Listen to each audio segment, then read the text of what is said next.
Hello and welcome to the show, The Brand Called You. I'm Sandeep Tyagi, your host, and the brand we are talking to today is Prshant Batra. Prshant is the founder and CEO of WageFi, and we'll learn more about it. He's got degrees from IIT Delhi and the Johns Hopkins University. Welcome to the show, Prshant. Thank you, Sandeep. Well, let's dive into it with your professional journey first. You have founded a company recently called WageFi. Tell us, what does it stand for? Yep, WageFi, I've been working on it for the last 10 to 11 months full time. What WageFi stands for is redefining financial freedom for Americans who live paycheck to paycheck. Financial freedom is a loosely used term, but we are trying to narrow down onto financial freedom of spending money for your needs, not spending money for your wants. So that's what we are trying to address at WageFi, giving people access to their own capital in time. So it's a combination of wage and finance making. So there used to be and still is an industry around payday loans, meaning you get some loan in advance of getting your pay. So this is bringing that industry into the modern age. Is that what you're trying to do? That's exactly what we're trying. You hit it spot on. Payday loan has been an industry that has been notorious in the news over last more than a decade. Still, 12 million Americans took a payday loan last year and paid $9 billion in interest and fee for it. We are trying to revolutionize that by using the APIs, all the online tools available, to kind of reduce the risk that payday loan companies face, which is why they charge such a high interest and fee, and to automate it and create better value for the end users involved. So it is notorious because it used to charge very high APRs and kind of usurious fees. Are you doing something that's better? Yes. So payday loans on an average charge 350% interest. What that means is for a $100 loan, the individual has to pay back $450. If that same individual comes to WageFi and takes that $100 loan, they pay us back only 100. They don't pay us any fees. How we do that is we load this $100 on a card that is white labeled for that employee. First, we need to verify that this is a person who's actually working at an employer, make some money. We do all those checks within 90 seconds through our APIs. Once those are done, we give the person $100. They can spend it on the card. They can even withdraw it in an ATM with a little amount of fees. And how we make money is we have a partnership with MasterCard, where when this $100 is spent, we get a certain percentage back. So the employee doesn't have to pay for any of these services. Well, that's going to be quite different because everybody associates payday loans with very high interest rates. And what you're saying is this is a no interest advance, simply making money on the credit card usage, which is anyway invisible to the user to begin with. Exactly. How did you get that idea? Did you get tempted to say, look, there is somebody charging 350%, let me build a company which will charge 35% interest? It's still way better than charging 350%. So why zero interest?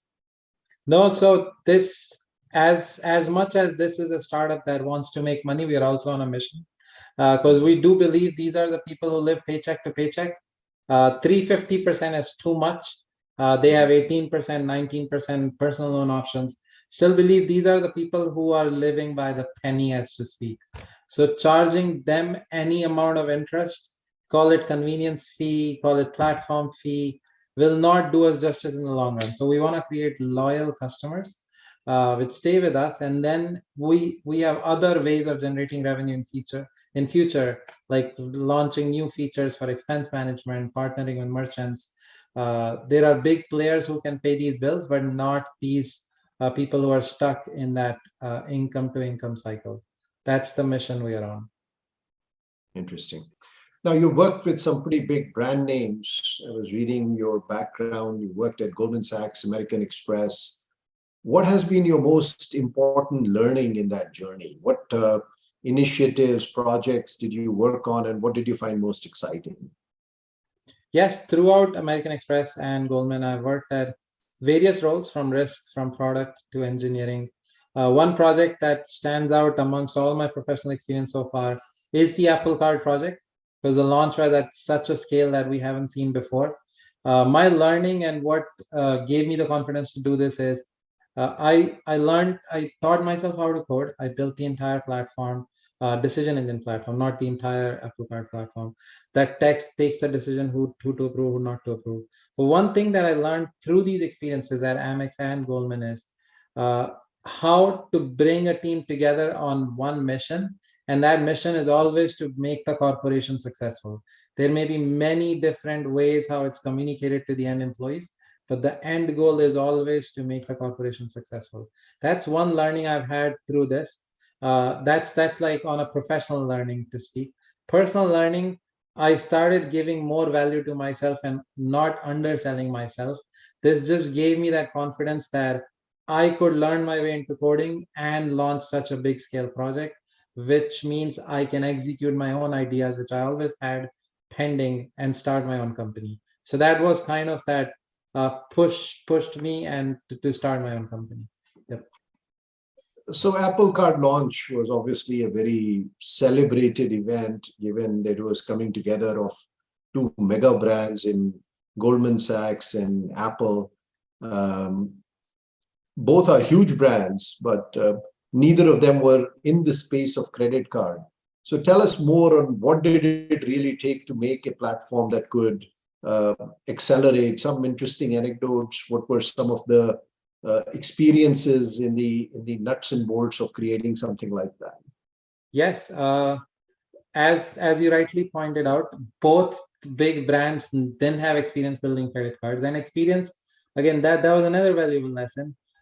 Experience building certain things is something you can always outsource or hire employees to do it, but the core mission is something you cannot never outsource. And both these companies had a core mission. Apple always has a core mission to build something that end users like. It's sleek, it's easy to operate, and Goldman core mission is to make money, right? So when these two come together, everything else can be learned. You can hire people who have built credit cards in the past. A few interesting things that we saw along the way was Apple wanted to build a product that's easy to use, just like their iPhones, MacBook. In credit cards, you're always used to your cycles, pay cycles. If you get a credit card on June 13th, your next bill will be on July 13th. Apple said, get rid of that. All the bills should be end of month. To build end of month pay cycles sounds easy, but all the ledgering systems for credit cards are traditional, are all like pretty old systems. To build a new pay cycle means you're building a new ledger by yourself. And Apple's hell bent on it. They won't launch without this feature because they want to make it easy. That helped us learn a valuable lesson that what we thought is impossible and we shouldn't do the deal, we could build it in-house. The end of month statements was built. Today, if you log on to Apple Card, all statements are end of month. They asked us to, so most of the lessons learned are here, Apple pushing us to do something that credit card doesn't do. Because on the Goldman side of the world, it's all finance people who are either working in credit card domain or have worked in credit card domain. So we are all thinking the same thing. Because of Apple, we got pushed. I mean, they wanted to introduce a feature where the end user should be able to choose how much payment they want to make. And based on that, it should be very transparent. You should show them in advance how much interest you're going to charge them, which goes against the entire motto of making money, right? That's always so non-transparent in credit cards, that how much interest you're going to charge or how much interest will an end user pay. So we created an interface where in Apple Card, it shows you transparently, if you spend only $400 a month, you will never pay interest. If you spend $500, you'll pay $10 interest. That didn't hamper any of the revenues, but what it did was created more loyal customer base. So a lot of lessons learned, a lot of pushing and pulling along the lines of credit card. We created a product which looks like a credit card, but it's actually a commodity, like which people brag about. Just like people line up outside an iPhone store to buy an iPhone, people lined up to get the Apple Card. Very interesting. So the marriage of East and West Coast of a New York center company and a Silicon Valley centered company produce some very interesting challenges in your journey. That's interesting to talk about. Did Apple pretty much have the sway on branding decisions and how it should be presented, how it should be packaged, how should the envelope go out with the card itself, look and feel? I would say it was a good mix with there were some months to weeks where Apple had the upper hand. But again, Goldman, because we were the lender financial institution, we brought them into the place by telling them the regulations around it. Because when you launch an iPhone, you don't have much regulations in terms of CFPB. Here, there is CFPB involved. So there are a lot of notifications that you need to send. But yes, I would say creativity was 60-40 or maybe 65-35, 65 on Apple, 35 on us. But everything else, like what regulations to use, what cadence, what payment cycle, again, 65-35, 65 Goldman, 35 Apple. So very good mix, I would say. And along the journey, all employees like myself, everyone's in a better place, and we learned a lot along the way. And in WageFi, which way are you leaning? Are you more consumer-centric like Apple was, or you're more consumer-centric? Consumer-centric. I mean, finance, I cannot change. I am a risk guy. My first job was a risk professional. So I am a very risk averse when it comes to my own business. But consumer-centric is something I learned from Apple, and it's still fresh in my blood. And that's something I saw the returns as well. We launched Apple Card. I was still with Goldman for 1.5 years after that. I saw how people were loyal and they were mad to just get the card in their wallet. So that's what, like, I would say it's contagious. And I want to build a very similar, and that's been one of our foundational principles when coding the backend as well, that it should be so simple that people should be able to onboard within 30 seconds. We market 90 seconds, but it doesn't take more than 30 seconds to onboard. Very interesting. Let's change gears and talk about your personal journey. Tell us, where were you born? What kind of childhood did you have? Yes, I was born in a little town called Sonipat in Haryana, in a lower middle class family. My dad is a doctor, and he used to work for a government hospital at that time. So we used to get, and my mom was a housewife. She used to work as a teacher, but because me and my brother were born, so she left the job, took care of us full time. And my grandparents used to live with us, not a nuclear, like a jointish family. Now we have moved to nuclear families. But because my dad was in the government job, we used to move every 3 years. And what that ended up doing to my childhood was we didn't make as many friends as other people would, because they are in the same location. So we moved every 3 years. But through my childhood, one theme has been constant, and my parents never forced me to do engineering, medical, or arts. Whatever stream I wanted to choose was up to my freedom. The only thing they forced me to was, whatever you choose, just give your 100%. And if I don't, then that's when we were always like reminded of giving 100%. We are in a lower middle class family. You need to make some money. But yes, that gave me the freedom to think of what I want to do. And if I like something, I put my 100% into it. So that, I think, sowed the seed for being an entrepreneur that I am now. So that kind of an upbringing, maybe with some government job, or that doesn't really encourage you to take risk, but seems like your parents were somehow able to inculcate that into you and say, follow your passion. Yes, I mean, you're absolutely right. Like, when you see your parents struggling to even pay bills, that usually it can go either way, right? It can either take you in a direction where you want to be financially self-sufficient and pay for your parents, or just follow their footstep and be in a job that pays enough to keep paying the bills. And my parent never molded me in that direction, that what they are doing is correct. They always admitted that they are where they are because they listen to so many people. So I should do what my heart says. And and they're always there to support. Very interesting. What was a memorable advice or an interaction with a person that shaped your major decision in life? So my major decision, I would say in last 10 years, one big factor that has changed my outlook into the startup world. I keep coming back to startup because that's what's happened. I live, breathe, and eat WageFi. Is I used to work with this individual at my first job in White Plains, and that individual also came from a very similar background as mine.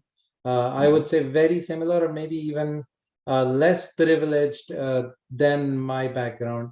And I've seen that individual leave his full-time job, run a fintech startup, and eventually sold his fintech startup to a big company. Like that gave me the possibility that this can happen. And like that, and many advices, out of many advices, the one advice that I got from that individual was to how to run this company is the only way you fail at selling is if when you sell several things. So try to sell just one thing, whatever that thing is, just sell that one thing. Don't try to sell several things.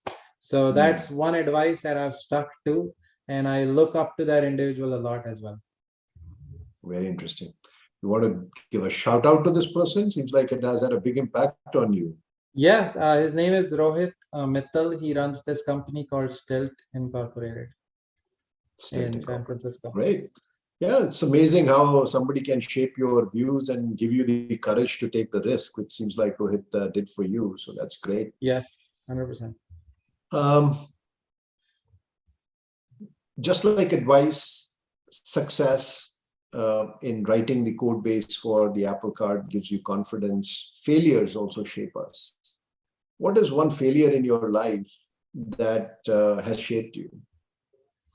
Failure, or maybe I always say, people say failures are lessons learned. Those are one medal in your pocket, right? I always assign failures to wrong decisions, which is, it's not a failure, you just took a wrong decision. So this is, this is my third time trying at a startup. I've done this twice before in my life. When I came to this country, I was a student in Johns Hopkins. That time, websites were not such a big thing. I started this company to build websites. And we were building websites for doctors at Johns Hopkins University, where people can click a button and book appointments. ZocDoc didn't exist. Google Calendar didn't exist at mass scale. We were just using your local calendar. People can book. We'll be added to that. And it was going well. I mean, because I didn't have enough, there were restrictions on F1 visa to start your own company, and I didn't bother to explore how I can go around the system and get it. I got a job at a company I wanted. Primarily, it was in New York City. I left that and did that. So had I stuck by, I would have done something big. Second, I was working in American Express. I had this idea. I saw this company called the Points Guy. And I was like, they are selling credit cards, which we are building as American Express. Why can't I sell credit cards? Left my job at Amex, started this company called cardornot.com. Should you get a card or not? Scraped all the credit cards in US, built a card comparison website, started selling it. I think that's where I would say it was a failure, but it also helped me learn a lesson as well. Did that for 9 months. That company didn't go anywhere. But what I was doing is, again, I wasn't focused. I wasn't selling one thing. I was trying to sell card comparison tool, personal loan comparison tool, get a deposit, get this. All I was doing is just following whatever Points Guy is doing, try doing it. They were 3 years ahead of me in the curve. I guess now I have learned my lessons. I am who I am. My competitors are who they are, and they are who they are because they are at a certain phase in their company. I'm at a certain phase. So I don't fall into that comparison game anymore. So that I would say 2 companies failed, but wrong decisions, lessons learned, which I'm taking forward. Yep. Excellent. That's a great set of lessons you've taken from your 2 steps in it, and that's the building blocks one is looking for. What kind of credit card do you carry? I have an American Express Blue card and Amex Platinum card. Still loyal to Amex. Okay. That's good. All right. This next section is quick answer. I'm going to answer some questions, whatever comes to your mind, that's the right answer. And short, so we are going to go through a whole 4 or 5 of these quickly. Who do you think is the best entrepreneur ever? Elon Musk. If you could meet a historical figure for dinner, who would you like to meet? Sorry, your voice broke. Sorry. If you could meet a historical figure for dinner and ask them anything on a conversation, who would you like to meet and what would you ask them? Stuck between Martin Luther King and Muhammad Ali. Asking about leadership and inspiration. Those are two most, like, they always know what to say, how to say in 3 or 4 words. And that's something I still struggle with. And I don't think I can ever reach where they are in terms of how they used to communicate. But communication is what I would like to learn and envision it, like see it in front of me. Yes. What is the achievement you're most proud of to date? I'm sure you're going to achieve a lot more, but so far, I mean, professional. What is the most, professional, personal, whatever comes professionally, to your mind. I was going to say Apple Card again. Like, I don't want to start that same saga again. But one thing which I'm proud of, if I would say, is there is this competition called Mathematics Olympiad in India. Yes. And I was selected to represent India in the International Maths Olympiad. That's only 30 folks who go from across the Indian population. So I don't know if you know R.K. Agarwal. He's an author of a mathematics book for NCERT high school students. And I was in 9th grade and I got to see him in person. He's the one who gave me that medal for the Olympiad. I haven't been as happy since then. I mean, that's a big thing to say, but like, happiness definition changes as you grow as well. But I was through the roof then. Very interesting. If you find yourself with a free afternoon, what do you do? These days, for last 10 months, all I do is market research, look up my competitors, what they are doing, scroll through LinkedIn, what type of posts get more likes, because there is a brand awareness angle that I definitely have to work on, and watch YouTube videos by entrepreneurs like Ashneer Grover in India. I follow him a lot, Elon Musk. So I just listen carefully instead of just scrolling through the video of what they actually mean.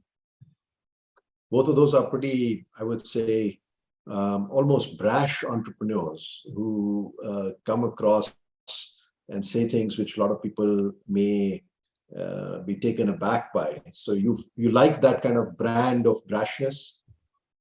I wouldn't. So their brashness, yes, like most people associate them with brashness. I used to 3 years ago as well, Elon Musk. Now I look beyond that. I don't look at that as brashness. I look at that as bold and taking decisions. There may be decisions which they have taken are wrong, but me, myself, I have that inertia in taking decisions which I want to overcome. And that's why these two are someone who I really look up to on how to take a decision, stick by it, and go with it. I may or I may not, like, I think they are brash in terms of how they communicate, come across, but deep down within it, they are more bold than brash. So that's what I look up to, not the brashness. They kind of go hand in hand. Most bold people obviously are bucking the conventional wisdom. That's why they also appear to be brash. When you go to a mall, food court, what food do you pick? What cuisine, what type of food do you pick? If Indian cuisine is available, of course. Otherwise, I pick up Mexican. Okay, Mexican or Indian. That's good. What's your favorite vacation idea? Would you want to go to Paris and stroll next to the beautiful old museums, or you want to go to Hawaii and hang out on a beach? Hawaii. I don't like museums. Is something I would go if my wife wants to, but that would never be my vacation idea. Okay, great. Well, that's great. We are to the end of this. Prashant, what is brand Prshant Batra in your own words? Yes, summarizing, brand Prshant Batra is anything is possible. Coming from where I came from and being where I am, I definitely am humbled more than proud that anything is possible. Fantastic. There you have it, Prshant Batra. Anything is possible. A kid born and grew up in Sonipat and went on to create the platform for decisioning in biggest credit card launch with the 2 mega brands, and now is building his own fintech. Thank you for coming on our show and inspiring so many people, Prashant. Thank you. Thanks a lot, Sandeep. Thank you. Thank you for listening to the Brand Called You videocast and podcast, a platform that brings you knowledge, experience, and wisdom of hundreds of successful individuals from around the world. Do visit our website www.tbcy.in to watch and listen to the stories of many more individuals. You can also follow us on YouTube, Facebook, Instagram, and Twitter. Just search for the Brand Called You.